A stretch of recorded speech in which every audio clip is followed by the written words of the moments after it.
Do you ever experience moments where you feel out of control? Perhaps behave in ways that do not exactly represent you or are not in line with who you want to be.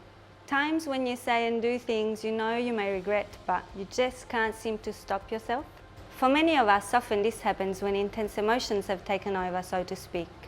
An example could be slamming the door when you're angry, an unkind tone of voice to a colleague when you're stressed, or simply eating the whole cake left in the fridge when you're feeling sad. While it is normal to occasionally have these experiences, wouldn't it be nice if you could handle these moments in a healthier way and respond in line with who you want to be? Hello, I'm Dr. Susanna Zito, and in this video we're going to be looking at what are 3 simple things you can do to handle intense emotions healthily.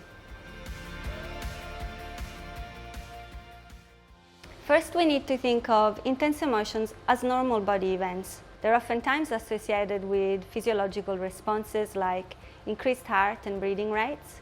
In fact, in a way, emotions are a cascade of physiological reactions that compel us to take action. To understand how to respond to intense emotions better, we first have to explain a little about how the brain manages emotions. At a purely brain level, we typically attribute emotions to the limbic system. This is different from the thinking brain, which resides in the cortex area. Using Dr. Siegel's analogy, imagine your brain as a 2-story house. The upstairs is your thinking brain that is planning, organizing complex cognitive events like solving math problems and establishing appropriate social behaviors.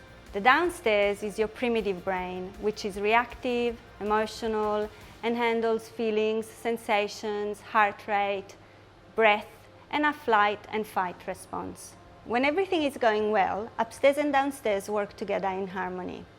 When things are not so good, like let's say in a dangerous situation, downstairs takes over for the purpose of survival and upstairs goes offline. We call this the fight or flight response, and is an evolutionary survival response. This is why when we're very angry or upset, thinking straight can be very difficult and we may act in unreasonable ways. This is also why at these times it is challenging to be exactly who we want to be, because our thinking brain is offline and our actions are more automatic reactions.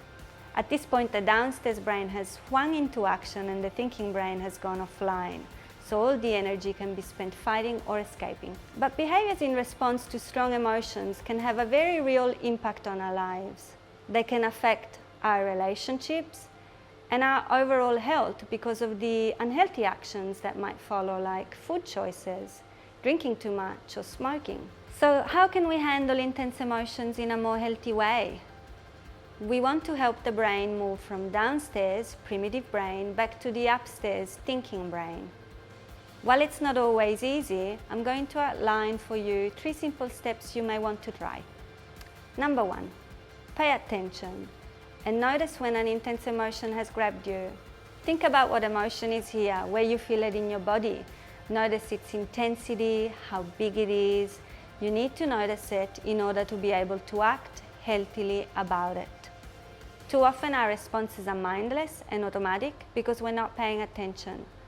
So start by noticing your emotions. Most importantly, notice them when their intensity is mild, when you have a better capacity to act. Not only does the act of noticing bring awareness of triggers for future situations, but it's also a thinking activity. Doing this will bring your upstairs brain back online, helping you respond with mindfulness. Number 2, breathe. Sounds cliche and counterintuitive at a time of intense emotions, but breathing can slow down the fight or flight response of the body. By breathing slowly, we're signaling the brain that we're not in danger, and by adding a count to our breath, we're re-engaging the upstairs brain, and we can give space to ourselves to choose to not react. We create space to respond in ways that will make us happy with ourselves and our choices. Number 3, engage your upstairs brain with language. As Dr. Siegel says, name it to tame it. We can help to reactivate the thinking brain by simply naming our emotions. Something as simple as verbalizing, I'm having a feeling of anger right now, can help. So you see, the key to handling challenging emotions better is to help the brain move from downstairs primitive brain back to the upstairs thinking brain. What you need to do now is practice. The next time you find yourself in a situation where you feel your emotions might be getting the better of you, remember, breathe slow, notice all you can of the emotions you're having, and name it to tame it.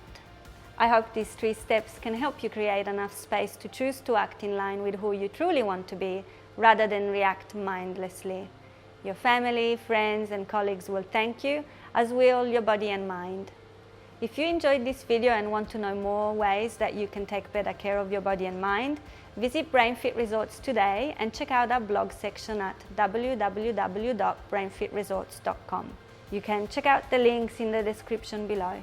We post new videos here every week, so click on that subscribe button for more hints, tips and information on how to live your most fun, fulfilled, brain-healthy life. Once again, I'm Dr. Susanna Zito. Thank you very much for watching, and until next time, live strong, live well, live brain fit.